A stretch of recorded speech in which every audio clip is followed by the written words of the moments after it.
Hello everyone, कैसे हैं आप सब लोग। आई होप सब अच्छे होंगे और अच्छे से पढ़ाई करते होंगे।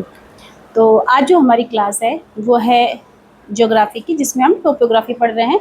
और आज का जो हमारा टॉपिक है वो है कास्ट प्रदेश। कौन सा टॉपिक है हमारा? कास्ट प्रदेश।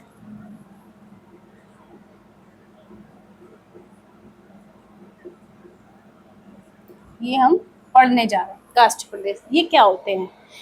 कास्ट प्रदेश वो जगह होती है जहाँ पर चूने की मात्रा पाई जाती है, जहाँ की मिट्टी में चूने की मात्रा पाई जाती है ना। जैसे मान लो कि 80% अगर मिट्टी है तो 20-30% चूने की मात्रा उसमें पाई जाती है। तो उससे क्या होता है कि वहाँ पर चूने की मात्रा होने के कारण वर्षा, जैसे जो बारिश होती है, और कास्ट प्रदेश में कार्बन डाइऑक्साइड मौजूद होना कंपलसरी है। तो जब बारिश होती है, बारिश और कार्बन डाइऑक्साइड मिलके जो कार्बनिक अम्ल बनाते हैं, उस अम्ल से ही क्या होता है, मिट्टी का कटाव होता है। और मिट्टी का कटाव होने के बाद कुछ बाह्य आकृतियाँ बनती हैं, कुछ आंतरिक आकृतियाँ बनती है मिट्टी के अंदर। जैसे कि कोई समतल मिट्टी है तो अगर वहाँ चूने की मात्रा है और बारिश हो रही है, किसी तरीके का पानी आ रहा है, चूने के लिए पानी बहुत ज़्यादा होता नहीं कि अगर जहाँ चूना पानी आ जाए तो चूना घुल ही जाता है वहाँ पर पानी से। तो क्या होता है कि अगर बारिश हो रही है या फिर किसी तरीके का पानी वहाँ पहुँच जाता है तो वहाँ मिट्टी का कटाव होने लगता है। और अगर किसी तरीके से कोई होल हो गया, कुछ हो गया, तो किसी तरीके से अगर वो मिट्टी के अंदर वाले एरिया में पानी घुस गया और वहाँ पर चूने की मात्रा है, अधिकता है, तो वहाँ पर क्या होगा कि वहाँ पर भी किसी न किसी तरीके की आकृतियाँ बनती जाती हैं। तो आइए हम शुरू करते हैं कास्ट प्रदेश। ठीक है, तो इनकी आकृति बना के हम देखते हैं कि किस किस तरीके की स्थलाकृतियाँ बनती हैं। मान लो ये कोई ज़मीन है, ठीक है, ये कोई ज़मीन है और ये कास्ट प्रदेश है, ठीक है। यहाँ पर चूने की अधिकता पाई जाती है।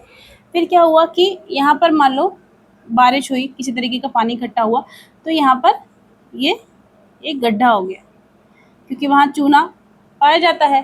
तो चूना क्या होता है, पानी मिलने के बाद वो घुल जाता है। जब चूना घुलता है, मिट्टी मिट्टी रह जाती है, तो ऐसे होल हो जाते हैं। इसी होल को भूगोल की भाषा में क्या कहते हैं? रंध्र। क्या कहते हैं? रंध्र। इस तरीके के होल हो जाते हैं, ठीक है।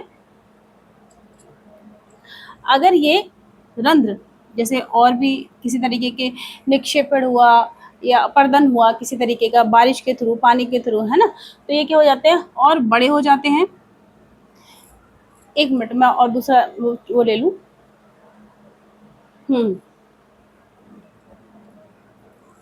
ये से चल रहा है। तो अब क्या है कि अगर ये बारिश के पानी के कारण ये जो होल है, ये रंध्र जो है, अगर ये बड़ा हो जाता है और बड़ा हो जाता है इस तरीके से, तो इसको यहाँ पर कहते हैं डो लाइन। यानी कि ये ऐसे घुल घुल के अंदर ही अंदर मिट्टी को काट रहा है और बड़ा होता चला जा रहा है, तो उसको कहते हैं डो लाइन, ठीक है।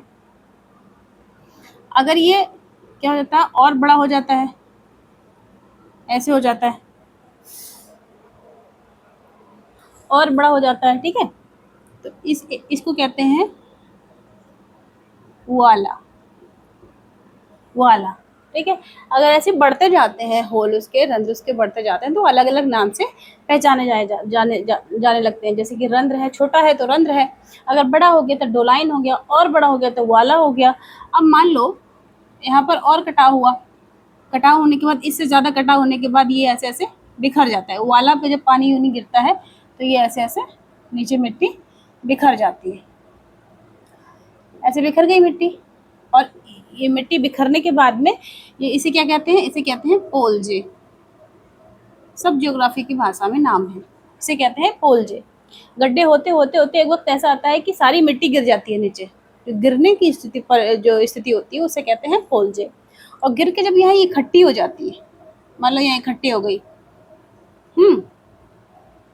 अब इकट्ठी मिट्टी हुई तो इसमें आपको चूना की मात्रा भी मिलेगी, इसमें आपको पत्थर भी मिलेंगे, कंकर भी मिलेंगे, रेतीला मिट्टी भी मिलेगी, चिकनी मिट्टी, सारी मिक्स मिलेगा यहाँ पर, मिक्सचर हर चीज़ का। ये वहाँ पर बहुत कहीं कहीं एरिया ऐसे होते हैं ना, अच्छा अपने भारत में है, बिहार में रोहतास वाला एरिया होगा, अरावली का कुछ क्षेत्र हो गया, वहाँ पर इस तरीके की मिट्टी पाई जाती है, ठीक है। विंध्य का कुछ क्षेत्र हो गया, मेघालय में भी कुछ क्षेत्र ऐसे हैं जहाँ पर ये ऐसी वाली मिट्टी पाई जाती है। इसे कहते हैं हम टेरा टेरा रोसा। किस नाम से जानी जाती है? टेरा रोसा। इसमें हर प्रकार के कंकड़ पत्थर हर चीज़ यहाँ पर अवेलेबल होगी और ये मिट्टी के कॉफ़ी के लिए बहुत ज़्यादा उपयोगी होती है। ठीक है, तो ये समझ में आ गया। रंध्र, डोलाइन, उससे ज़्यादा बड़ा हुआ तो इवाला, फिर वो टूट के गिर गया तो पोल्जे, और गिर के एक जगह इकट्ठा हो गया तो उसे कहते हैं टेरा रोसा। समझ में आया? अब मान लो कि पानी, ये तो अभी ऊपर ऊपर से जब वर्षा हो रही थी तो इस तरीके की आकृतियां, स्थलाकृतियां हमें दिखाई दे रही थी मिट्टी के ऊपर ऊपर। ठीक है, जैसे कभी कभी आपने देखा होगा कि सिंक होल हो जाते हैं। सिंक होल का नाम सुना होगा, अक्सर न्यूज़ में आता है कि किसी के खेत में सिंक होल हो गया, अचानक से मिट्टी धंस जाती है और वहाँ पर पानी का एक, जैसे होता है ना पानी का सोता, मतलब पानी इकट्ठा हो जाता है और मिट्टी वहाँ की कहाँ चली जाती है पता नहीं, अचानक से पानी वहाँ पर आ जाता है। ठीक है, तो उसी को कहते हैं सिंक होल। एक बड़े बड़े सिंक होल, अभी न्यूज़ में कुछ टाइम पहले भी था कि एक सिंक होल देखा गया किसी के खेत में। ठीक है, तो ऐसे ही सिंक होल भी क्या होते हैं, इसी तेरा मतलब जो ऐसी मिट्टी होती है जहाँ पर चूने की अधिकता होती है, जो भी होते हैं इन्हीं क्षेत्रों में पाए जाते हैं। ठीक है, अब मान लो ये तो ऊपरी से परिस्थिति थी, ऊपरी आकृतियाँ बन रही थी तो हम उनके नाम दे रहे थे। मान लो पानी कहीं से अंदर से प्रवेश कर लेता है, मतलब मिट्टी को काट के अंदर प्रवेश कर लेता है मिट्टी के। मान लो पानी ऐसे से अंदर प्रवेश कर लिया इसके,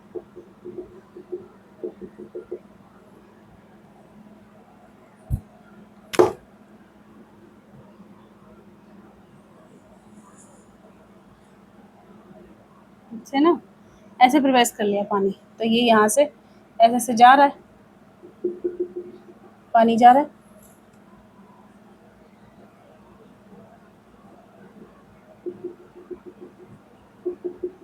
ऐसे पानी बह रहा है।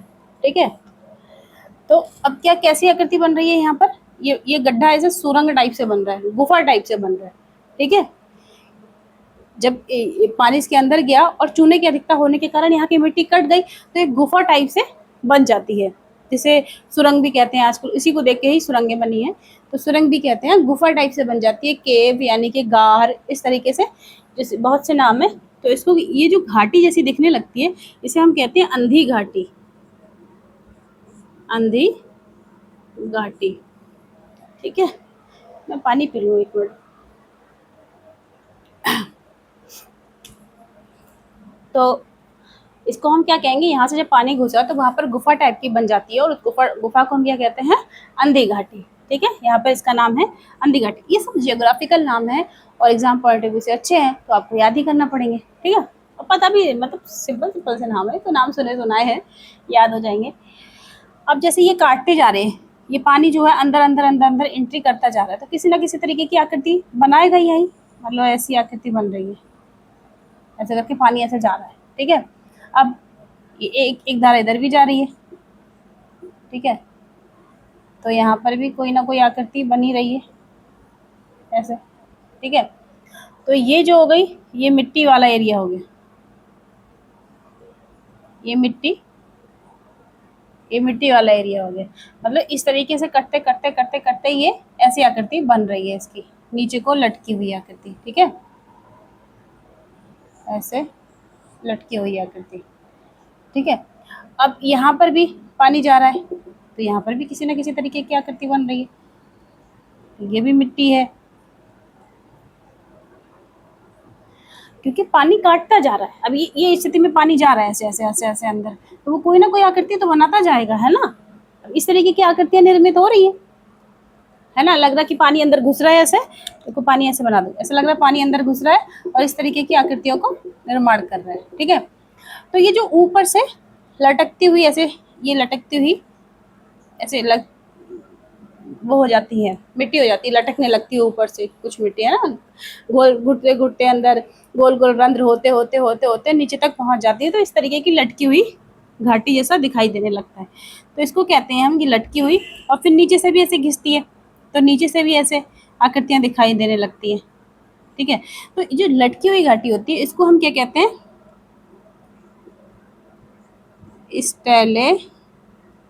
स्टैलेक्टाइट। स्टैलेक्टाइट, ऊपर से लटकी हुई आकृति को, स्थलाकृति को हम कहते हैं स्टैलेक्टाइट, और नीचे से उठी हुई आकृति को हम कहते हैं स्टैलेगमाइट। ठीक है, स्टैलेक्टाइट और स्टैलेगमाइट, ऊपर से लटकी हुई आकृति को हम कहते हैं स्टैलेक्टाइट, और नीचे से लटकी हुई मतलब उठी हुई आकृति को हम कहते हैं स्टैलेगमाइट। स्टैलेगमाइट, स्टैलेगमाइट। ठीक है, अब धीरे धीरे के ये यहाँ से जब ये पानी आ रहा है, यहाँ से पानी आ रहा है, तो चूने वाली जो जगह है, चूना चूना गलता जा रहा है, गलता जा रहा है, लेकिन इसके साथ में कुछ मिट्टी भी तो जाएगी ना। तो ऐसे मिट्टी आगे आगे जाके आकृतियाँ को निर्माण करती है। ये जो आकृतियाँ हैं इनके ऊपर जमा होती रहती है, ऐसे जमा होती रहती है, इनके ऊपर जमा होते होते होते होते होते होते ये क्या होता है कि कई सालों के बाद, 20, 30, 40 सालों के बाद क्या होता है कि ये ऊपर की आकृति और नीचे की आकृति क्या होता है, ये आपस में मिल जाती है, ये आपस में मिल जाती है, एक स्तंभ टाइप सा बन जाता है। तो इसको हम क्या कहते हैं, इसको हम कहते हैं कंदरा, कंदरा स्तंभ। कंदरा, कंदरा क्या है, कंदरा इसी केव को कहते हैं, जो ये घाटी है इसी को, घाटी को ही कंदरा कहते हैं भूगोल की भाषा में, और हिंदी में इसको गुफा कहते हैं, उर्दू में इसको क्या कहते हैं, गार, गार कहते हैं, उर्दू में इसको गार कहते हैं। मैं लिखती हूँ, देखो हिंदी में कहते हैं गुफा, उर्दू में गार, और भूगोल की भाषा में इसको कहते हैं कंदरा। ठीक है, तो समझ में आ गया, इस तरीके से आकृतियों का निर्माण होता है। पानी जब अंदर जाता है और एक इस तरीके की आकृति बनाता है, एक सुरंग टाइप से आकृति बनाता है, तो उसको कहते हैं अंधी घाटी। और जो नीचे लटकी हुई जो स्थलाकृति होती है उसे कहते हैं स्टैलेक्टाइट, और जो ऊपर से उठी हुई आकृति को स्टैलेगमाइट। ठीक है, इसको कंदरा स्तंभ, जब मिट्टी आपस में जुड़ जाती है। ऐसा नहीं है कि इसके अभी ये जुड़ गया तो यहाँ पानी कैसे जाएगा, पानी तो आराम से चला जाएगा ना, कि ये और ये मिट्टी का आपस में जुड़ा है, लेकिन इधर उधर से पानी निकल सकता है, निकल के जाएगा इधर। ठीक है, तो इसको कहते हैं कंदरा स्तंभ। और जब वो छोटा होता है होल तो उसको कहते हैं होल रंध्र, और जब बड़ा हो जाता है तो डोलाइन, उससे बड़ा हो जाता है तो वाला, नीचे गिर जाता है तो पोलजे, और जब वहाँ इकट्ठा हो जाता है तो टेरारोसा। ठीक है, आई बात समझ में।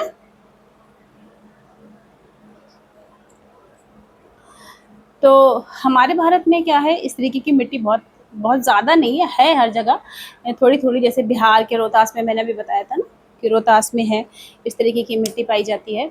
और आपका हो गया थोड़ा सा विंध्य क्षेत्र में भी है, और फिर आपका जो अरावली पर्वत है वहाँ पर भी कुछ कुछ एरिया में इस तरीके की मिट्टी पाई जाती है, मतलब कास्ट प्रदेश पाए जाते हैं, और मेघालय में भी कास्ट प्रदेश पाए जाते हैं। पर वर्ल्ड लेवल पे जैसे यूएसए में हो गया, जैसे आपका चीन, दक्षिण चीन में इस तरीके के हो गए, स्लोवेनिया में हो गए, स्लोवेनिया में सबसे ज़्यादा, स्लोवेनिया और इटली के बीच में ही एक प्लेटू नाम से जो कास्ट प्रदेश है, प्लेटू, तो वहाँ उसी के नाम पे ही कास्ट प्रदेश पड़े हुए हैं। तो वहाँ पर क्या होता है कि बहुत ज़्यादा कास्ट प्रदेश आपके इटली और स्लोवेनिया के पास ही है, तभी से नाम भी पड़ा उसका मतलब कास्ट प्रदेश, क्योंकि उसी प्लेटू को कास्ट प्रदेश ही कहा जाता है। अब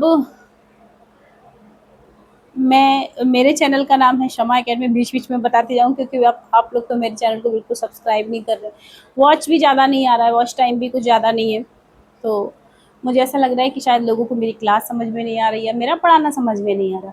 किसी भी तरीके की कोई भी दिक्कत है तो आप मुझसे शेयर कर सकते हैं, बता सकते हैं, मुझे आइडियाज़ दे सकते हैं कि मैं और क्या करूँ ऐसा जिससे कि आपको बेस्ट टीचिंग मिल पाए। ठीक है, तो इसके आगे जो हम पढ़ेंगे, इसके आगे का जो चैप्टर पढ़ेंगे हम, वो कल की क्लास में पढ़ेंगे। आज हम इतना ही रहने देते हैं, क्योंकि छोटी छोटी क्लास रहेंगी तो मुझे लगता है कि ज़्यादा ठीक रहेगा। इतना समझ लिया ना आपने आराम से। और ये मैं और भी लिख देती हूँ कि भारत में कहाँ कहाँ पाया जाता है। तो भारत में कास्ट प्रदेश कौन कौन से हैं, जैसे आपका रोहतास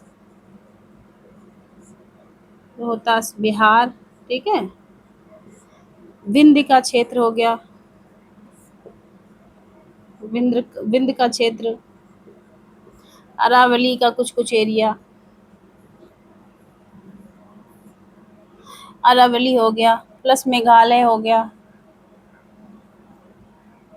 ठीक है। और वर्ल्ड में कहाँ कहाँ पाया जाता है? वर्ल्ड में कहाँ पाया जाता है? यूएसए में, दक्षिण चीन में, स्लोवेनिया में, ठीक है। यहाँ सब में कास्ट प्रदेश है, ये सारे कास्ट प्रदेश में आते हैं, ठीक है। भारत में उस तरीके से नहीं है, लेकिन इन एरिया में जो वर्ल्ड लेवल पे हैं, यहाँ कास्ट प्रदेश बहुत ज़्यादा है, ठीक है। तो कास्ट प्रदेश कहाँ होता है? जहाँ चूने की मात्रा पाई जाती है। ऐसा नहीं कि पूरी तरीके से चूना पाया जाता है।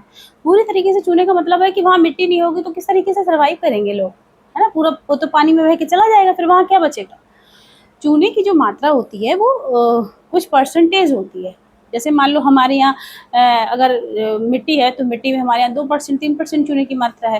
और लेकिन जो कास्ट प्रदेश घोषित कर दिए जाते हैं, जो कास्ट प्रदेश होते हैं, उनमें क्या है, चूने की मात्रा 20 से 30%, 40%, इस तरीके से 30% तक लगभग होती है, ठीक है। तो चूने की मात्रा अधिक होती है, ठीक है। तो अब वहाँ उसमें क्या है, कार्बन डाइऑक्साइड भी पाई जाती है उस एरिया में। तो क्या होता है कि जब बारिश होती है ना, तो बारिश और कार्बन डाइऑक्साइड मिलके एक तरीके का एसिडिक अम्ल बना देती है ना। वो अम्ल बना देती है। वो अम्ल जब मतलब जो बारिश, उस पर क्या होता है कि धीरे धीरे जो चूना काष्ठ प्रदेश होता है उनको गलाने लगता है, धीरे धीरे उनको गलाने लगता है, और इस तरीके की स्थलाकृतियों का निर्माण होता है, जिसे हम एग्जाम पॉइंट ऑफ व्यू से पढ़ते हैं और बहुत कोशिश करते हैं समझने की, ताकि हमारा एग्जाम अच्छे चला जाए। तो इसीलिए मैंने आपको समझाया। इसको समझने में आपको कोई दिक्कत आई हो, मेरे समझाने में कोई प्रॉब्लम हुई हो, तो प्लीज़ मुझे आप कमेंट में बताइएगा कि क्लास कैसी थी, कैसी लगी और क्या बेहतर करना चाहिए, ठीक है। Thank you so much.